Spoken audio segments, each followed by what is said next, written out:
loyalty, integrity, networking, glory, house of healing.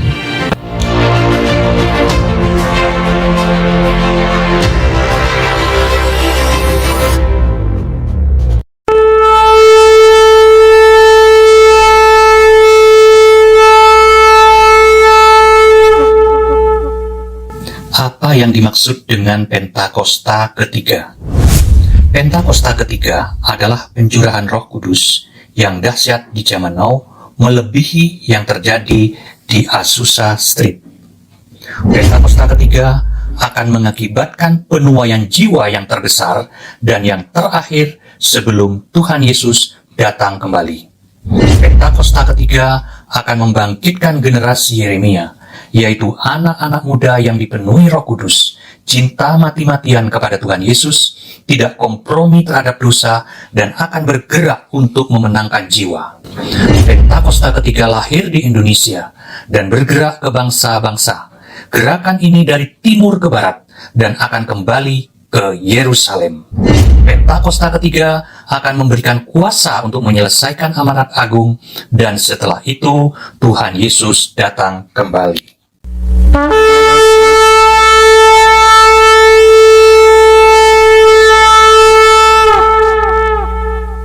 Mazmur 91. Dalam lindungan Allah. Orang yang duduk dalam lindungan yang maha tinggi dan bermalam dalam naungan yang maha kuasa akan berkata kepada Tuhan, tempat perlindunganku dan kubu pertahananku, Allahku yang kupercayai. Sungguh, dialah yang akan melepaskan engkau dari jerat penangkap burung, dari penyakit sampar yang busuk. Dengan kepaknya ia akan menudungi engkau, di bawah sayapnya engkau akan berlindung. Kesetiaannya ialah perisai dan pagar tembok. Engkau tak usah takut terhadap kedahsyatan malam, terhadap panah yang terbang di waktu siang, terhadap penyakit sampar yang berjalan di dalam gelap, terhadap penyakit menular yang mengamuk di waktu petang. Walau 1.000 orang rebah di sisimu dan 10.000 di sebelah kananmu, tetapi itu tidak akan menimpamu. Engkau hanya menontonnya dengan matamu sendiri dan melihat pembalasan terhadap orang-orang fasik. Sebab Tuhan ialah tempat perlindunganmu. Yang maha tinggi telah kau buat tempat perteduhanmu. Malapetaka tidak akan menimpa kamu, dan tulah tidak akan mendekat kepada kemahmu. Sebab malaikat-malaikatnya akan diperintahkannya kepadamu untuk menjaga engkau di segala jalanmu. Mereka akan menatang engkau di atas tangannya, supaya kakimu jangan terantuk kepada batu. Singa dan ular tedung akan kau langkahi, engkau akan menginjak anak singa dan ular naga. Sungguh, hatinya melekat kepadaku, maka aku akan meluputkannya, aku akan membentenginya, sebab ia mengenal namaku. Bila ia berseru kepadaku, aku akan menjawab, aku akan menyertai dia dalam kesesakan, aku akan meluputkannya dan memuliakannya. Dengan panjang umur akan kukenyangkan dia, dan akan kuperlihatkan kepadanya keselamatan daripadaku.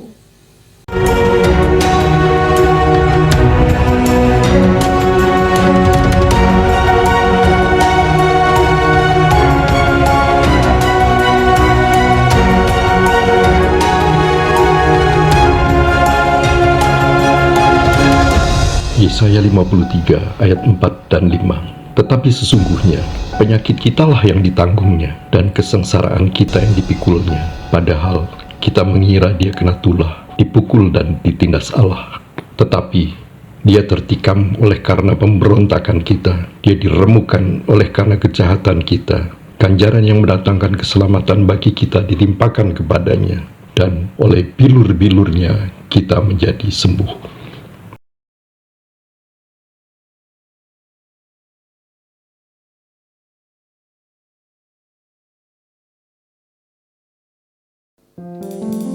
Shalom Bapak Ibu Saudara yang terkasih di dalam Tuhan. Jemaat GBI Pondok Indah Rayon 1A. Puji nama Tuhan. Hari ini kita boleh kembali bersama-sama. Selamat Hari Jumat Agung. Kita semua umat Tuhan, orang yang percaya, kita boleh mengenang kematian Tuhan Yesus, pengorbanannya di kayu salib, menggantikan kita, menebus dosa kita, menebus kesalahan kita. Yang kita percaya saat ini, nyatakan syukur kita, nyatakan terima kasih kita buat Tuhan lewat pujian penyembahan kita. Mari satukan hati, kita berdoa. Segala puji syukur hanya bagi Engkau Tuhan. Terima kasih untuk kasih setiamu dalam setiap kehidupan kami. Terima kasih untuk pengorbananmu Tuhan Yesus. Engkau Tuhan yang gantikan hidup kami, untuk kami boleh ada sampai hari ini. Terima kasih Tuhan. Engkau Tuhan Allah yang mulia. Engkau Tuhan Allah yang hidup. Kami tinggikan Engkau Tuhan. Kami agungkan Engkau Yesus. Terima kasih Tuhan. Terima kasih Tuhan. Oleh karena salib-Mu kami ada Tuhan. Terpujilah nama-Mu Tuhan. Kami mau lebih lagi masuk dalam hadirat-Mu. Terima kasih Tuhan. Haleluya. Amin.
Terima kasih untuk salib-Mu Tuhan. Terima kasih untuk pengorbanan-Mu Yesus. Bahwa hidup kami untuk terus memuji dan menyembah Engkau Tuhan. Kami mau terus memuji-Mu saat ini. Terpuji-pujilah nama-Mu Yesus. Haleluya. Amin. Haleluya, puji nama Tuhan. Oleh darah anak domba. Terima kasih Tuhan.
Puji nama Tuhan.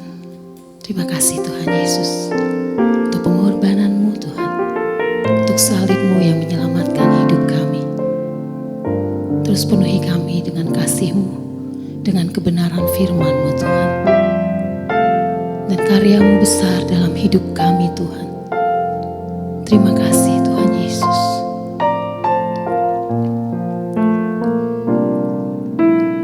Kasih yang terindah, hati yang mulia,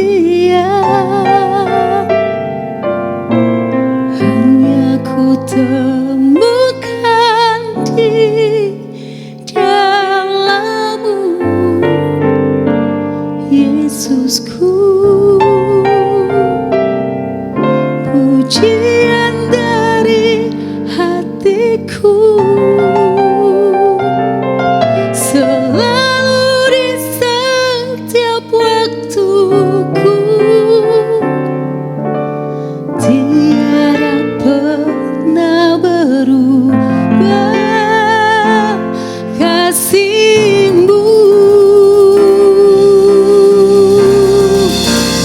terbesar dalam hidupku, pengorbananmu yang selamatkanku.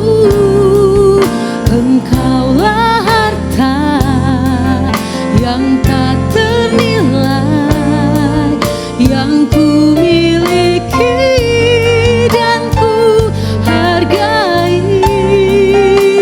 Yesus, Engkau ku kagumi.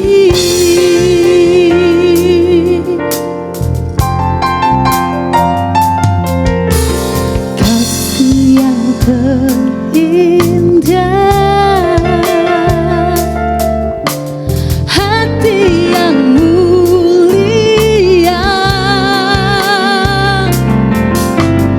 hanya ku temukan di dalam-Mu, Yesusku. Pujian dari hatiku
Shalom semuanya.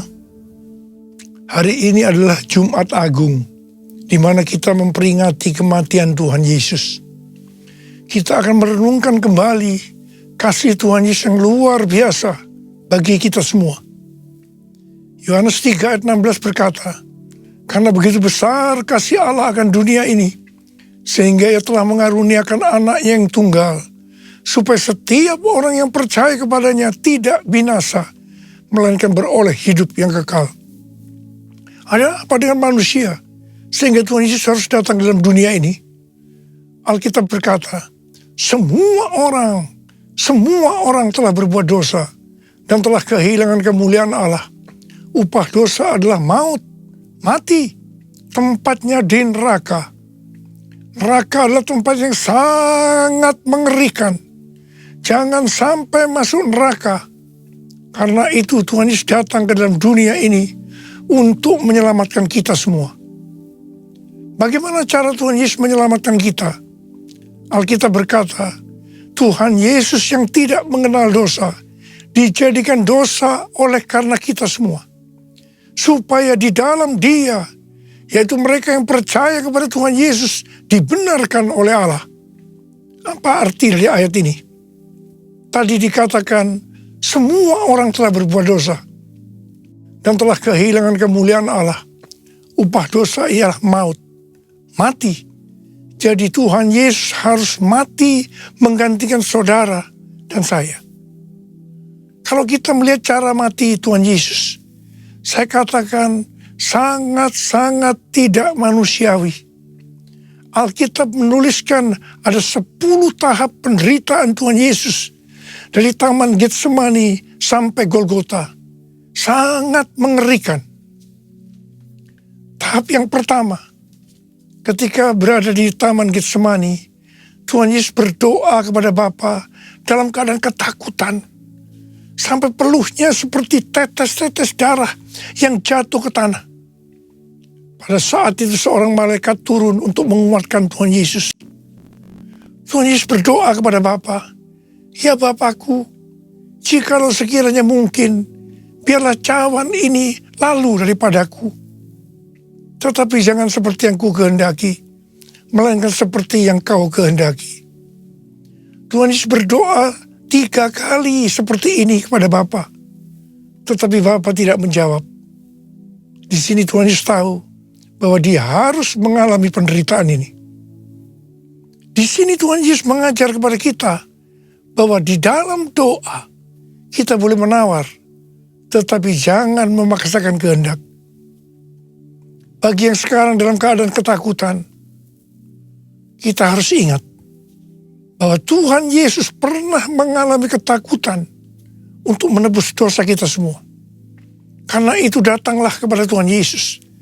Dia pasti mampu dan mau menolong kita semua. Tahap yang kedua, Tuhan Yesus ditangkap. Dia dituduh dengan bermacam-macam tuduhan, diludahi, mukanya ditinju, dipukul, tetapi Tuhan Yesus tidak membalas. Di sini Tuhan Yesus mempraktekkan apa yang diajarkannya kepada kita, agar kita mengasihi dan berdoa bagi orang-orang yang membenci kita, mengutuk kita, mencaci maki kita. Jikalau kita hanya mengasihi orang-orang yang mengasihi kita, apa jasa kita? Karena orang-orang berdosa pun juga mengasihi orang-orang yang mengasihi mereka. Tahap yang ketiga, Tuhan Yesus dibelenggu dan diadili. Waktu Tuhan Yesus diadili oleh Pilatus, ternyata tidak didapati kesalahan yang membuat Tuhan Yesus harus dihukum mati. Sementara itu orang-orang Yahudi terus berteriak-teriak supaya Tuhan Yesus dihukum mati. Salibkan dia! Salibkan dia! Akhirnya Pilatus menyerahkan Tuhan Yesus untuk disalibkan. Tahap yang keempat, Tuhan Yesus dicambuk. Proses awal dari penyalipan, jubah Tuhan Yesus dibuka dan dihukum cambuk. 2 algojo bergantian menghunjamkan cambuk ke punggung Tuhan Yesus. Ujung cambuk ini terbuat dari potongan tulang dan potongan besi. Tiap kali cambuk itu dihunjamkan ke punggung Tuhan Yesus, Itu menimbulkan luka yang dalam. Tuhan Yesus berteriak-teriak kesakitan. Darah Tuhan Yesus bercucuran. Tuhan Yesus bermandikan darah. Tahap yang kelima, kepala Tuhan Yesus diberi mahkota duri. Duri ditancapkan di kepala Tuhan Yesus dengan cara dipukul. Sakitnya luar biasa, darah bercucuran. Tahap yang keenam, Tuhan Yesus memikul salib.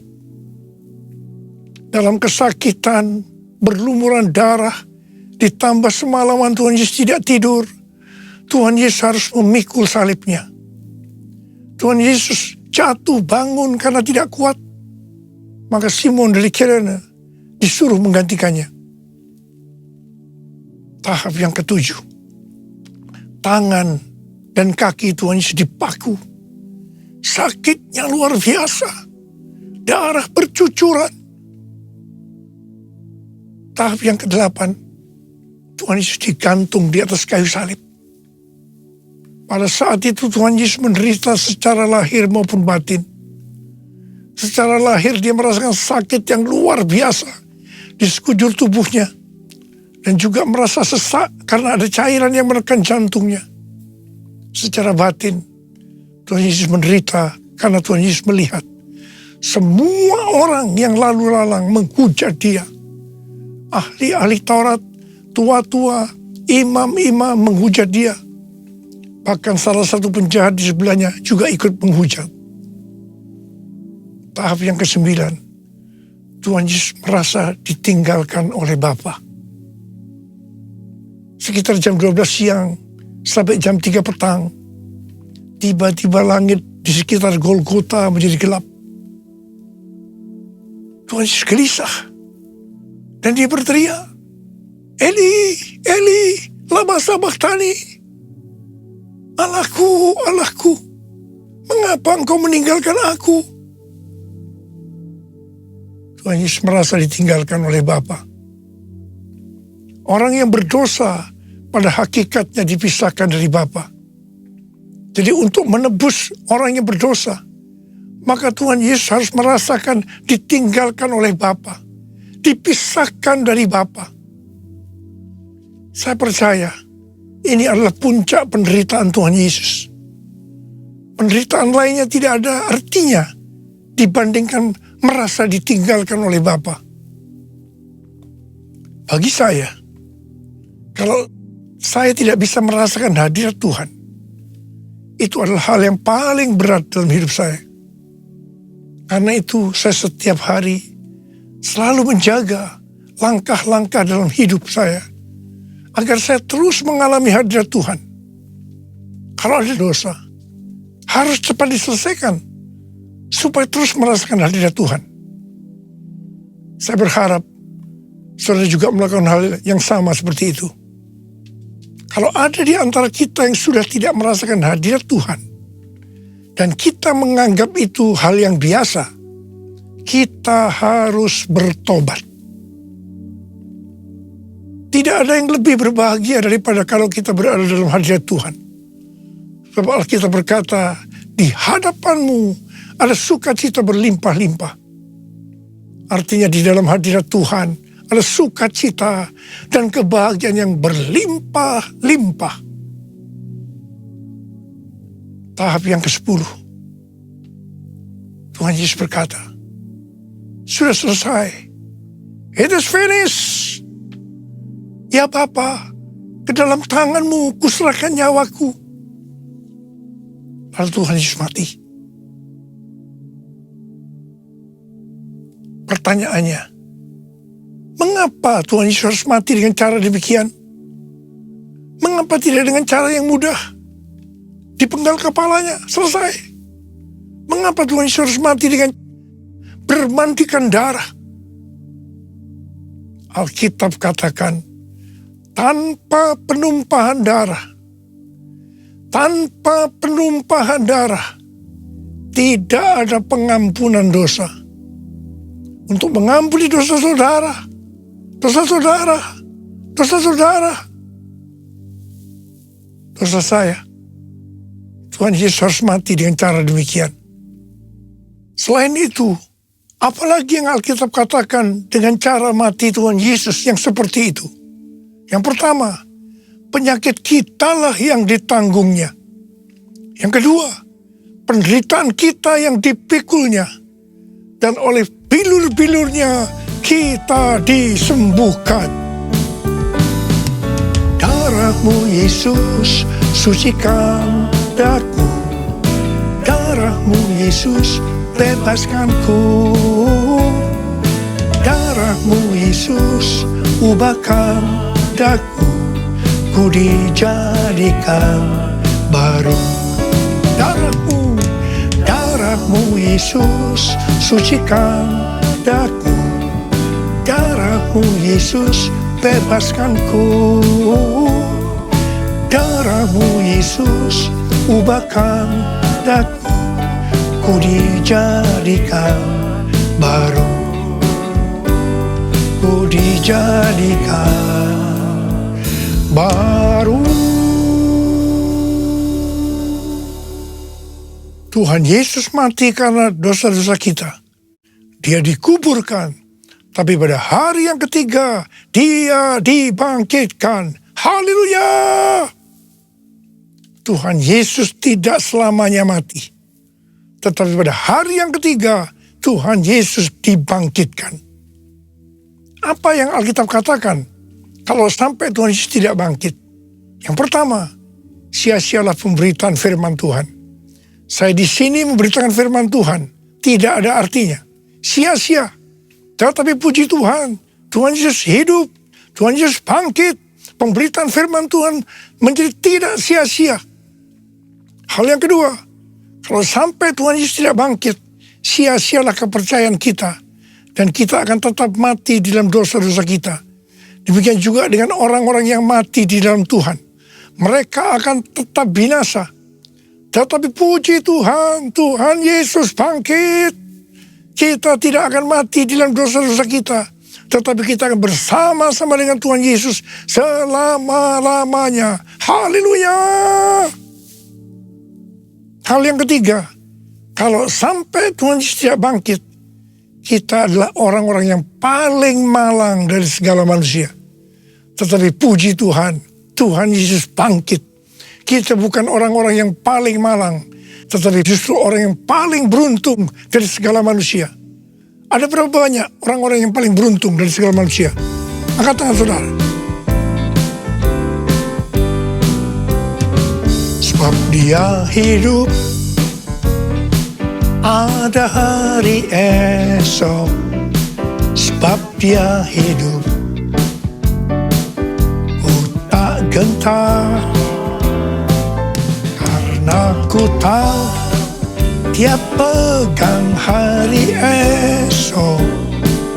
Hidup jadi berarti sebab Dia hidup. Hidup jadi berarti sebab Dia hidup. Hidup jadi berarti sebab Yesus hidup. Karena Tuhan Yesus hidup, maka ada hari esok. Karena Tuhan Yesus yang pegang hari esok saudara dan saya, Dia hidup. Dia berkata kepada kita semua, jangan kamu khawatir. Jangan kamu khawatir.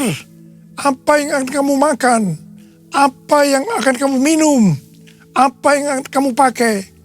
Semua itu dicari oleh bangsa-bangsa yang tidak mengenal Allah. Tetapi Bapamu yang di surga tahu, kamu memerlukan semuanya itu.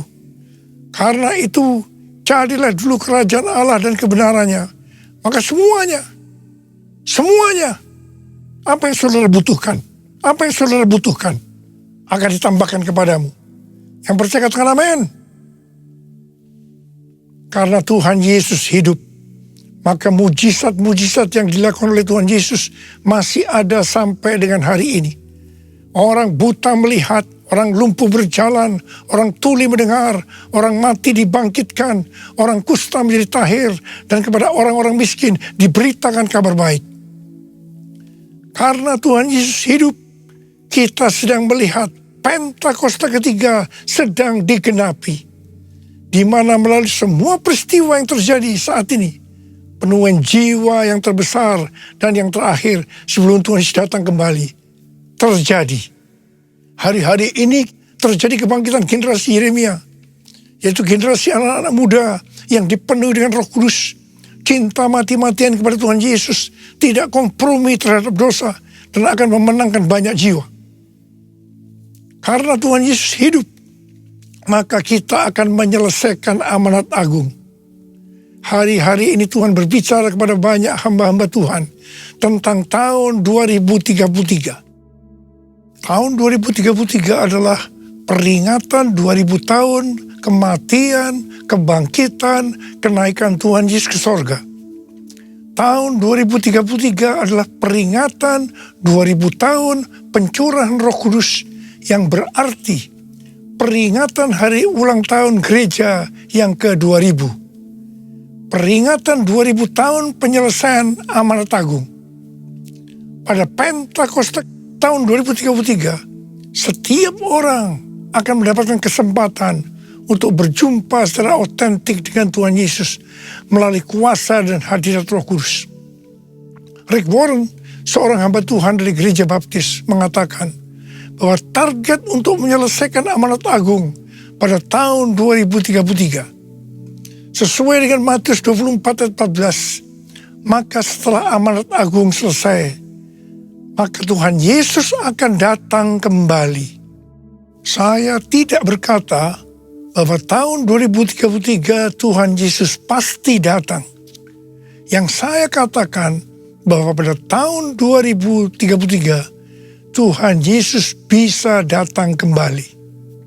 Karena itu dalam waktu yang relatif singkat ini, yaitu 9 tahun, mari kita lebih sungguh-sungguh melayani Tuhan.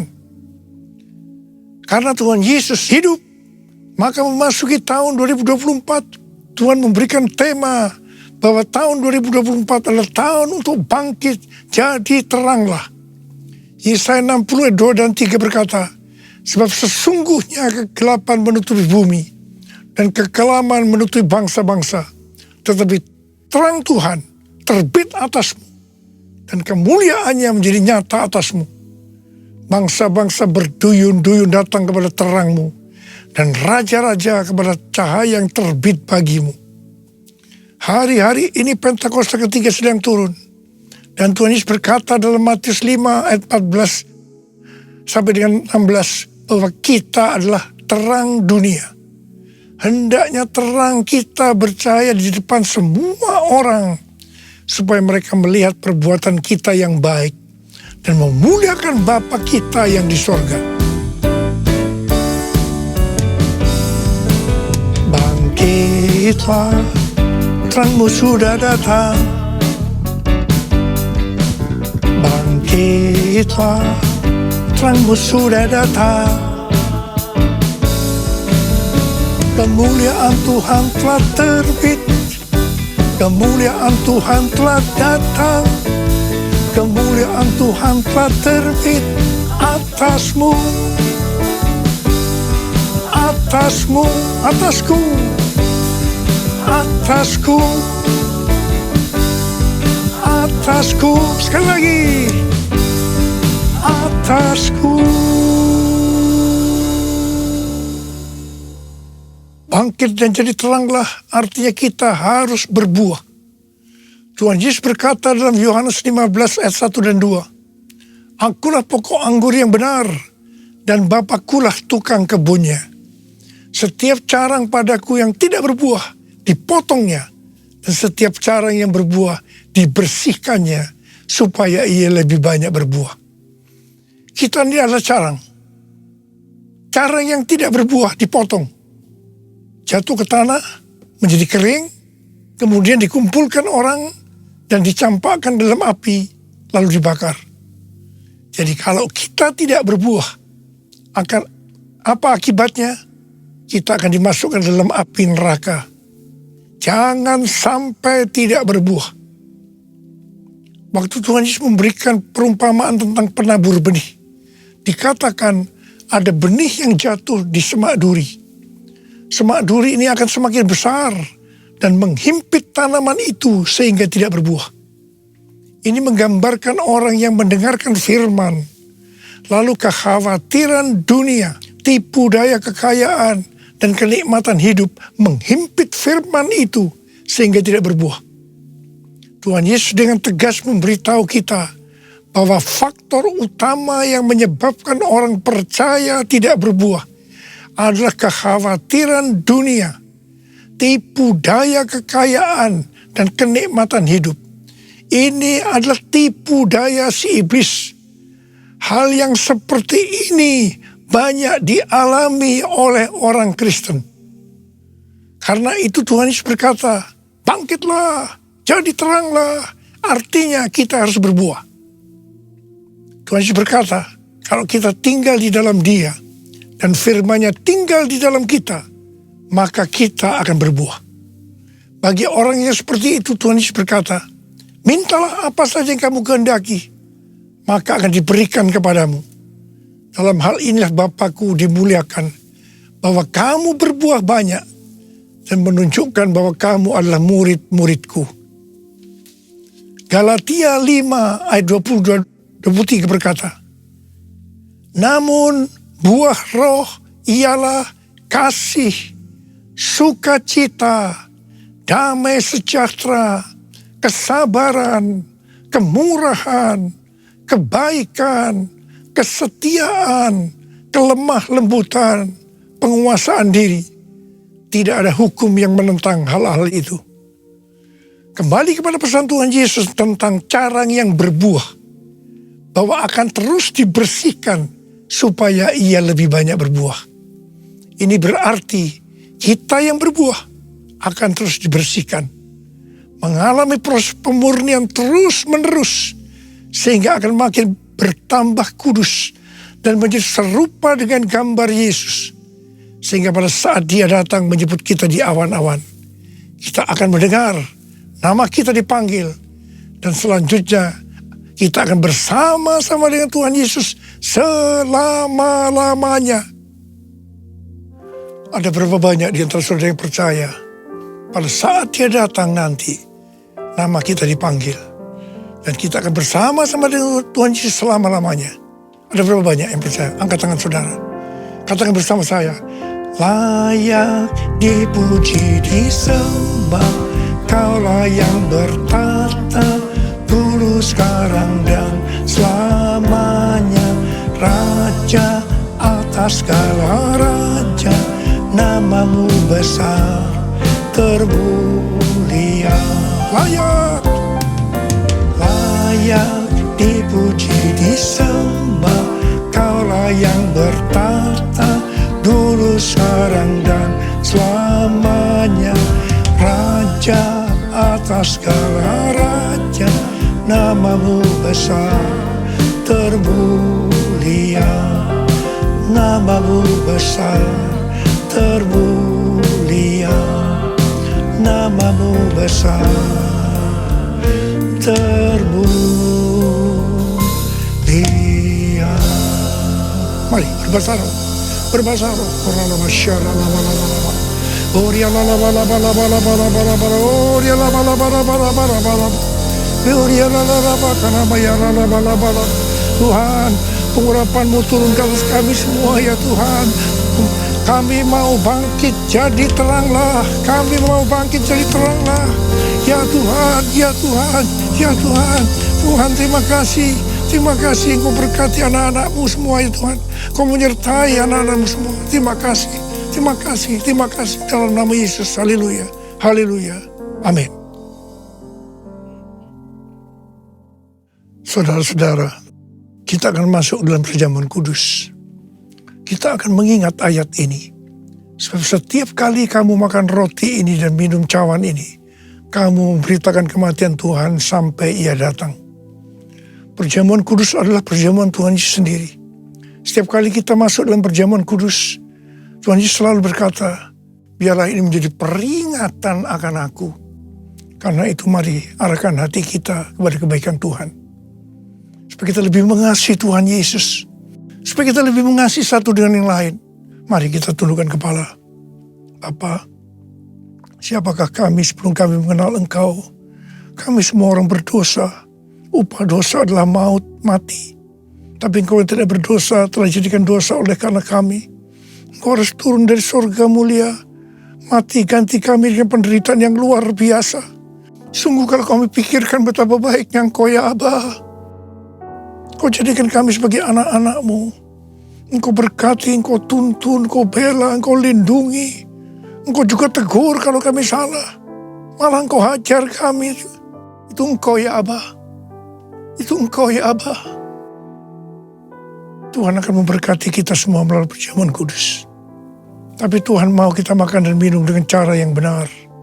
Karena itu sekarang masing-masing lihat keadaan dirimu. Introspeksi. Jangan menyimpan dosa. Kalau ada dosa yang Tuhan ingatkan saat ini, langsung minta ampun. Ampuni kami Tuhan. Ampuni. Ampuni kami Tuhan. Ampuni. Ya Tuhan. Ya Tuhanku. Ya Allahku. Bapa, layakkan kami untuk masuk dalam perjamuan kudus. Kami akan masuk dalam perjamuan kudus dengan hati yang penuh ucapan syukur. Dalam nama Yesus kami berdoa. Amin. Mari. Angkat roti di tangan kanan kita tinggi-tinggi. Sebab apa yang telah kuteruskan kepadamu telah aku terima dari Tuhan. Yaitu bahwa Tuhan Yesus pada malam waktu ia diserahkan mengambil roti. Dan sesudah itu ia mengucap syukur atasnya. Dia memecah-mecahkannya dan berkata, inilah tubuhku yang diserahkan bagi kamu. Perbuatlah ini menjadi peringatan akan aku. Saudara dikasih Tuhan, bukankah roti yang kita pecah-pecahkan ini adalah persekutuan kita dengan tubuh Kristus? Mari kita makan dalam nama Yesus.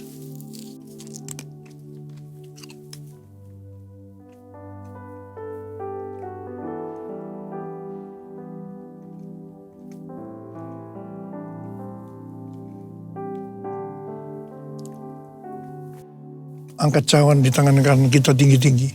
Demikian juga ia mengambil cawan sesudah makan lalu berkata, cawan ini adalah perjanjian baru yang dibenarkan oleh darahku. Perbuatlah ini setiap kali kamu meminumnya menjadi peringatan akan aku. Oleh kasih Tuhan, bukankah cawan pengucapan syukur yang atasnya kita ucapkan syukur adalah persekutuan kita dengan darah Yesus. Mari kita minum dalam nama Yesus.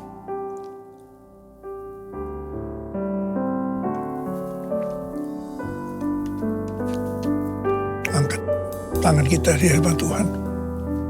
Ucapkan syukur dan terima kasih dengan suara, jangan diam. Tuhan, terima kasih Tuhan. Terima kasih Tuhan. Terima kasih ya Tuhan. Terima kasih. Terima kasih ya Tuhan. Terima kasih. Bapa, saat ini kau sedang menyembuhkan yang sakit. Kau sedang membebaskan yang terikat. Kau menghibur yang susah. Engkau menguatkan yang lemah. Engkau memberikan pengharapan yang baru bagi yang datang dengan putus pengharapan. Terima kesembuhan. Terima. Oh Tuhan, terima kasih. Terima kasih. Urapan-Mu turun ke atas kami semua. Urapi kami, Aba.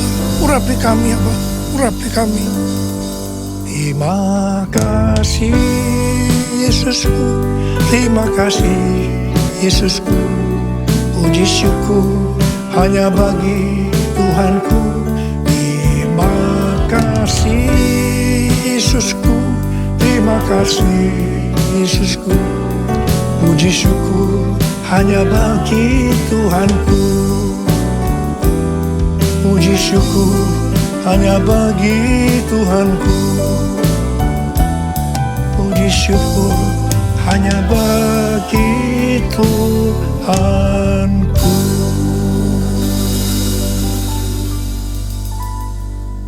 Sekarang terimalah berkat Tuhan. Kasih karunia berlimpah-limpah daripada Allah Bapa dalam anak yang tunggal Yesus Kristus. Persekutuan yang manis dengan Roh Kudus menyertai kita semua. Mulai hari ini sampai Tuhan Yesus datang menjemput kita di awan-awan. Dan bahkan sampai selama-lamanya. Yang percaya bersama-sama katakan, Amin.